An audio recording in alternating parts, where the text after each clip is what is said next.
All right, so we are back on the W.A.D.E concept presented by The Ring Magazine, and today we continue the Jake Paul versus Gervonta Tank Davis saga. I think the fight is going to be completely canceled and rescheduled, and now we have potential opponent names and some people being ruled out coming into today. This is not a joke. It was said by Mike Coppinger and others that the #1 candidate to replace Tank Davis in a Jake Paul fight, probably on a different date, was going to be Francis Ngannou. What the f?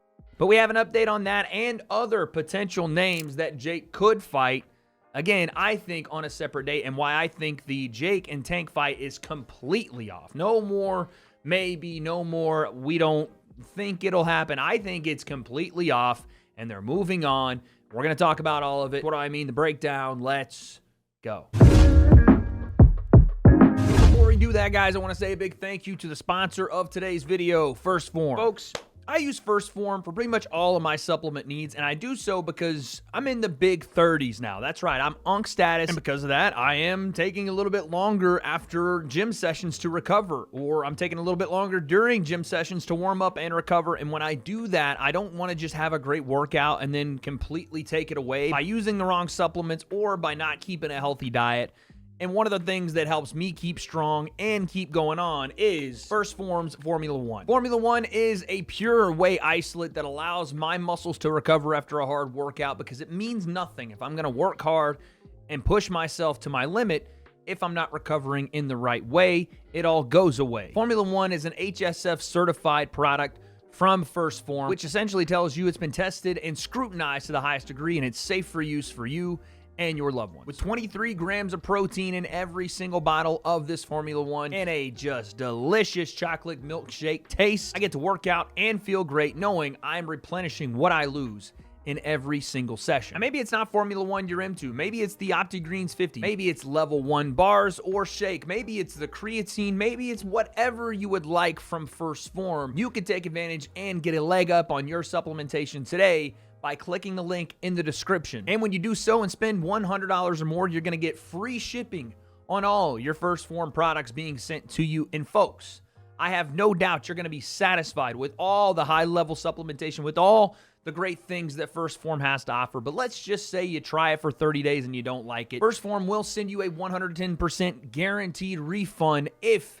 after those 30 days you send your product back. That's how confident they are in their product and how confident I am to tell you the same. So thank you to First Form for sponsoring this video and for treating me and you guys like people and not just buyers of products. They care more about people than they do sales, and that is why I love this company. Once again, click the link in the description, and now let's get back into the breakdown. Okay, really quickly, we have breaking news from Most Valuable Promotions. November 14th, Jake Paul versus Gervonta Davis has officially been canceled. I know that we all speculated that it would be, and I was pretty much for sure that it would be canceled, but now we have official confirmation from Most Valuable Promotions. They wrote on their website. Let's take a look at the entire statement here, and then we'll break it down. Most Valuable Promotions and Netflix will no longer move forward with Jake Paul versus Gervonta Davis.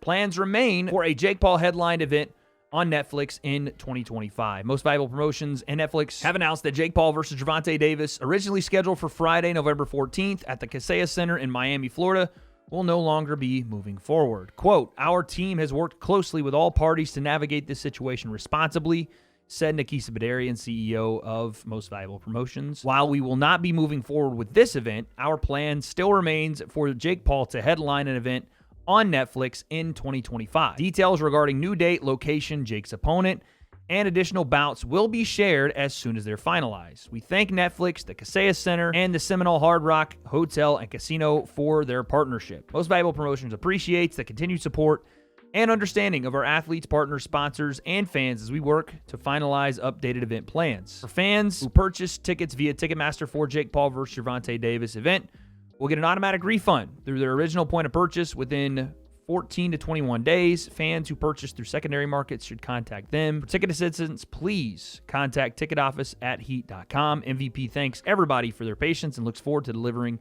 an extraordinary boxing event in 2025 live globally on DAZN. First off, I'll say kudos to MVP for refunding people that did buy tickets to this event and also navigating this thing with professionalism, which they did the entire way through. You got to give them credit for that. They really stayed quiet on the rumor front and just handled things as a professional company. That's all you can really ask for. Jake Paul has, in the last couple of hours, tweeted idiot, and then God has a plan always. Two things that I think are both referring to this fight. First off, calling Gervonta Davis an idiot, I assume, and then obviously, God has a plan always, referring to this thing is probably going to work itself out. Obviously, this video is dedicated to talking about future opponents for Jake and potential fight dates. I do have something that I don't know if it's misinformation or not, but I'm just going to talk about it here. This is a tweet from somebody named ATalkers5. I don't know how realistic this potentially even could be, but this is from 4 hours ago.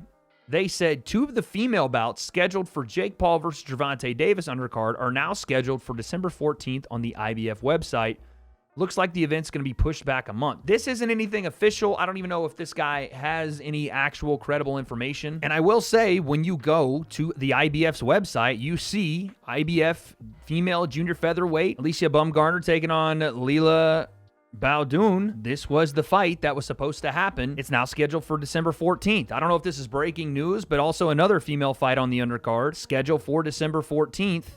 Both of them being for IBF championships. That may be a spoiler. That may be a leak that we just happened to find. And if that's the case, that would be December 14th, a Sunday. And I assume they'd be going head-to-head with NFL Sunday, something that Nakisa Badarian has been wary of in the past, going against American football, whether it be college or NFL, which is why most of these events are held on a Friday, November 14th being a Friday. Fridays make more sense, so that could just be a whole lot of nonsense and the IBF just having their dates wrong. Regardless, it seems as though this statement is confirmed basically everything we've thought and has been reported by Chris Mannix, Mike Coppinger, Ariel Helwani, whoever else that has been covering this entire thing. And again, what a massive, massive fumble from Tank Davis, who is probably going to make $40 to $50 million.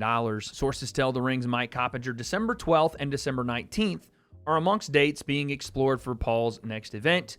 Andre Ward was approached about his availability, sources said. Nate Diaz and Francis Ngannou are also being explored. All right, the interesting part about this is the potential names being used as replacement fighters. We had heard that Ryan Garcia was someone that MVP was going to look to say he might be somebody, and I think they even reached out that he might be someone that could replace Tank Davis. If you were going to stick with the exhibition nature of this, if you were going to go, okay, listen, Tank was a 135-pounder, Ryan's a 147-pounder. We can still justify this exhibition based on weight, but Ryan has more experience. This would be an easy plug and replace. And honestly, if you're talking about star power, Tank Davis and Ryan Garcia had one of the biggest fights in recent boxing memory in 2023, did over 1 million pay-per-view buys. Them together was magic, both of them being a star in their own right. It was an easy replacement, but Oscar De La Hoya said nada. So Ryan Garcia's out. And again, if you're looking to move this date, you move it to December 12th or December 19th. That's still only about 6 weeks away. 1, 2, 3, 4, 5, potentially 5 or 6 weeks away. So it's not like you have a lot of time to really dilly-dally here. If you're really going to try to do this event before the end of the year, which again, according to the Ring Magazine, December 12th and December 19th are dates being explored, you're going to have to get someone that can kind of just turn up and go fight. And Andre Ward being approached about this is very interesting. One, Andre Ward is, in some people's opinion, is the greatest boxer that's ever lived. The actual GOAT. He is at least one of, if not the greatest in recent memory. Obviously fought a lot lighter, but this is again being explored as an exhibition. And Andre himself has, in the past, editor Leo can pull the tweets up, been interested in fighting Jake Paul. So there's that connection. And again, if you're going to do something like this, this is akin to Jake fighting Canelo that was about to happen earlier this year. That's another one of those fights that kind of fell through when they were right at the end. And again, call it bad luck, call it bad business, call it whatever. For Jake to keep having these issues happen,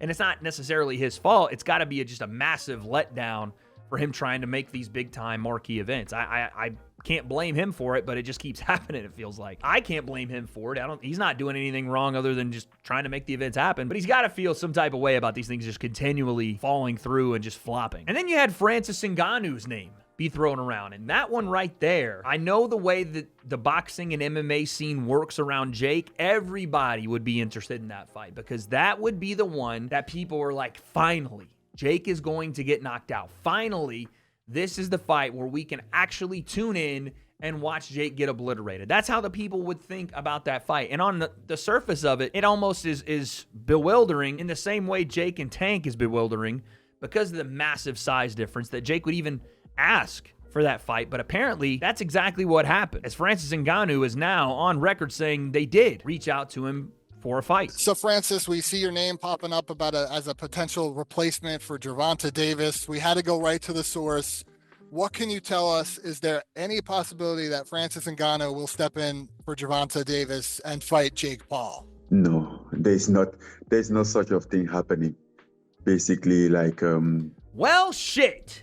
I'm not gonna lie. I would be in line with the rest of combat sports fandom with this fight because it would be something unique. It would be something incredible. It's the same reason that I would be intrigued by a Jake Paul versus Anthony Joshua fight, although I would never advise Jake Paul to take a Anthony Joshua fight. I wouldn't advise him to take a Francis Ngannou fight either, because as much as Anthony is far better, which we saw when they actually fought, Joshua slept Francis Ngannou quicker than me after 2 melatonin. I mean, it was quick, fast, in a hurry, completely dominant. But we also saw Francis Ngannou go toe-to-toe with the heavyweight champion of the world at that time. Yes, he was out of shape. We understand that. But Tyson Fury on that night got the shock of his life when Francis Ngannou not only went toe-to-toe, but put him down and danced on him. To this day, I think that fight could have gone Francis's way. Point being, there are levels to this shit. Not just in boxing, but in combat in general. And the size difference Francis would have over Jake would be incredible, but it would have been a great event. And a lot of people would have tuned in. Francis, though, is saying that's not happening. How can they go from like Gervonta Davis to Francis Ngannou? Like, I mean, Gervonta Davis is a fantastic boxer, but and is a one-shot knockout artist. But come on, like the weight different and everything, it make no sense. It's a good point. I mean, obviously, Francis is right about the weight difference, but it's a good point in general for what do you do next? Jake has sparred guys like Shakur Stevenson, Ray Ford, Montana Love to try to prepare for Tank Davis. And even if you book this fight on December 12th or December 19th, that's still a completely different fight than you were going into. Completely different matchup, size-wise, skill-wise, the things that you're going to need to even try to compete if it's someone like a Francis Ngannou or even an Andre Ward or whoever else. Not just the fight style is different, but the size is different. The way you have to approach that fight with your size, with your preparation is completely different. This is the time. If someone wants to make a viral moment out of Jake Paul, it's right now. You look at the last fight he had on super short notice, the couple of them really, the Mike Perry fight and the Tyron Woodley fight. Yes, he got the knockout in both of those fights, but he was not the best version of himself in both of those fights. He was way overweight in the Mike Perry fight that he had to come down and try to cut the weight last minute. In the Tyron Woodley fight, it was a bit of a stagnant pace with both guys not really being on their game and not having their timing until Jake landed the knockout punch. If you are a fighter that thrives in these kind of moments where you don't have to have a long camp, but you can be prepared pretty quickly, this would be the time to get Jake, because it's 6 weeks at the most until the fight, and they still don't have an opponent, so we may be doing this into next week where there's 5 weeks at the most, maybe 4, and that type of change for Jake, sparring all these smaller guys, you know, feeling like he was going to be the bigger dude, that would pay dividends for whoever does step in. But again, it's not going to be Francis. But if it was, oh my goodness, the event, it might have gotten even better, to be honest. If it was going to be Francis, I would have been more intrigued than I was with Jake and Gervonta. Did Jake's team reach out to you and at least express to see if you were interested? Yes. Nikisa reached out the other day and tell me how they need a replacement for Gervonta. And after I listened, I wasn't getting it. Then I say, okay, what can I do for you? What exactly? He said, yeah, we're looking for a replacement, but I still haven't get it. I was like, okay, then what exactly can I do for you? Francis is like, no, I hear you. You guys need a replacement, but what does that got to do with me? Can I reach out to somebody for you? Is there somebody that you think I know? Not knowing, they're like, no, we need you. Can you do it? Which again, I think speaks to how baffling the idea that Jake is going to fight Francis Ngannou really is. He was like, yeah, can I, can you, we think about you to fight Jake? I'm like, what? Say, we think about you to fight Jake to replace Gervonta. I'm like, who's Jake? you know, like I was so confused, you know, like I wasn't expecting that at all. And he said, yeah, Jake Paul, you know, he's fighting. And I'm like, no, bro, come on. Don't, I mean, don't disrespect me like that. And then they even say like, they even come out after and say, and what if the number are good? He sent out some number. I'm like, it's not about the number. If it was about the number, we could have started talk. I would have tell you, I'm not just interested. It make no sense for me. It's not my what I'm looking at right now. Francis said, don't disrespect me. That's crazy. Now, again, I don't see this as a disrespectful thing for Jake to go and say, you know, I want to fight Francis Ngannou. Hell, he wants to fight Anthony Joshua, the guy that slept Francis. So it's like, on that level, I think it's just desperation. And that's exactly what it is. It's desperation from Jake to fight anybody at this point because he has an event to save. This is Netflix. This is a business partnership that they do not want to lose and one that they covet very much for good reason. Netflix reaches every part of the planet. And this is how you keep Jake's name at the top of boxing. Whether you think he deserves that or not, Jake is one of the biggest names in the sport. And you know what? Fair play that they actually did reach out to Francis. All right, so another breaking news segment in this video. It keeps happening. I don't know what is going on, but I wanted to add this part at the end of the video. Jake Paul has the entire world of boxing calling him out. On this November 4th, Tuesday, I woke up to see videos from the likes of Edgar Berlanga, Rolly Romero, big-time stars in the boxing scene that want to fight Jake. I mean, let's take a look at Edgar Berlanga's bizarre video here.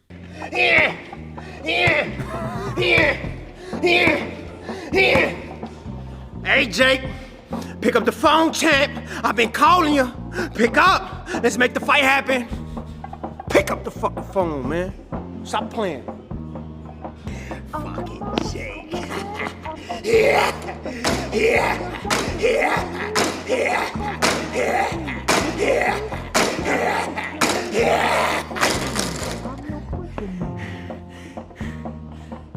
I have no idea what I just watched. I legit have no idea. Was that some sort of like Edgar Berlanga doing a skit for the movie Gridiron Gang? I don't know. No idea. Love Edgar, though. He's fucking hilarious. And then we had this from Rolly Romero. And on top of that, I'm tired of Jake Paul and all these circus shows he's doing. So I guarantee every single one of you guys, in 1 week of training, I will stop him and I will end all these YouTubers' hype because they're wasting our time in this sport because we want real fights. Why is he not fighting a cruiserweight? Why is he even wasting his time with a 135-pounder? I like how most of these guys are like, Jake's wasting our time in the sport. We want real fights, but I'll fight him. It's always the thing. It's like, no, he should fight a cruiserweight. He should fight someone his size. We want real fights, but I'll fight him on a day's notice. You just said that you don't want to see the bullshit exhibition fights or you don't want to see the crossover fights, but then you'll fight him. All right. But that's not why I wanted to do this video today. And as you can see, my boy Rocky agrees. He's upset. We're all upset this morning. And that is because Jake Paul and Francis Ngannou are going back and forth on Twitter. And this is the fight that I didn't even know 24 hours ago I would want. And now I need it in my life. Someone on Twitter said I need it more than I need shoulders. So if that's any indication of how much I want to see this fight, then yes, then I agree. So I wake up and on Twitter, Jake is calling Francis out again for ducking his offer. He says, "Dear Francis, just say you already got humiliated in boxing and are scared to lose to Jake Paul. I accept that. You are light work, my friend, stuck in the mud." Obviously, this is trying to goat Francis into a fight. Obviously, this is him trying to get Francis to react to the quote-unquote disrespect, right? Francis said it was disrespectful for him to even offer the fight. I don't even know what that means. If it was so disrespectful, I got to be on Jake's side here. If it was so disrespectful for Jake to offer Francis a fight and have him make probably millions of dollars, why wouldn't you just go and knock him out for it and get paid to do it?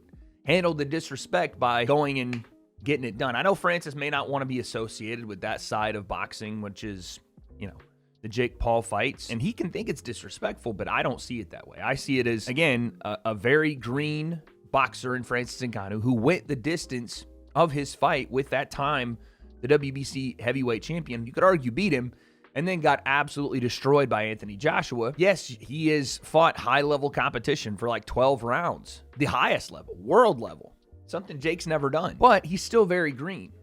And when Anthony Joshua put the mitts on him, he went to sleep. And again, he could be the monster that takes Jake Paul out. Hell, he could even do it because of his tweet that he responds to Jake with. It makes so much sense for the story. Look at this. Choose your words wisely, boy. I agree that you need someone to discipline you for what you did to Mike Tyson, but stay in your lane. Now, you guys remember, Francis has said before that he wanted to punish Jake for what he did to Mike. Mike obviously coached Francis, or at least to some degree, in the lead up to the Tyson Fury fight. Mike is one of Francis's idols. As we can see in his profile picture, it's him and Mike. This would make for the best storyline in 2025 in boxing. Francis Ngannou trying to get revenge for Mike Tyson. Mike Tyson maybe even coaching Francis again against Jake Paul. This would be insane. I would watch. I would watch every day of the week and twice on Sunday. Apparently it may be on a Sunday. But Jake responded, my lane helped your lane. True. I spoke up for you over and over again. True. No more. Look at yourself in the mirror. God don't like ugly. Maybe the truth is you're a fake holier-than-thou actor when it's always been about just you. Maybe use your platform to speak on the youth of your country. Posting a flag ain't it. Instead of doing TMZ interviews like a con man to talk about. Reality check. I sleep you in boxing and John Jones does in... I think he meant MMA. Now, if you remember, Jake was one of the guys, they were both signed with PFL, and Jake was one of the people really pushing for Francis in the PFL and championing him for getting out of the UFC and getting out of the contracts that Dana White had in the UFC, and talking about how generous Francis was and talking about how he deserved all this stuff. And that at that time was true. But more and more, you're seeing people kind of take the side of Dana White when talking about Francis Ngannou and how he acts behind the scenes versus maybe the person he portrays. I'm not going to say that because I don't know that.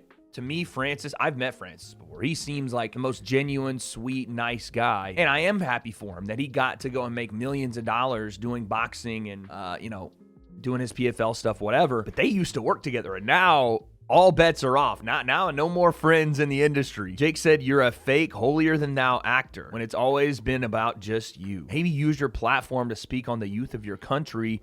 Posting a flag ain't it. Damn, that's crazy. That right there is a shot right across the bow. And I don't know that it means anything because Francis has pretty much said he's not going to take the fight. But if this develops into a fight, this is not only better than the Gervonta Davis fight. This is not only better as far as storyline, as far as the damage that could potentially happen. It's a pro fight potentially at heavyweight. But this is cooking up to be more personal, more intriguing in 2 days worth of promo than anything the Tank Davis fight was at all. And quite frankly, anything since the Mike Tyson fight. So I hope this means that we're going to get something out of this because they're throwing just shots on social media. It doesn't matter unless we get him in the ring. Francis has another tweet that he's just put out right before we end this video. You did speak up for me in the past, but we are still not in the same lane. Grow up and don't fall so low. I don't know what that means.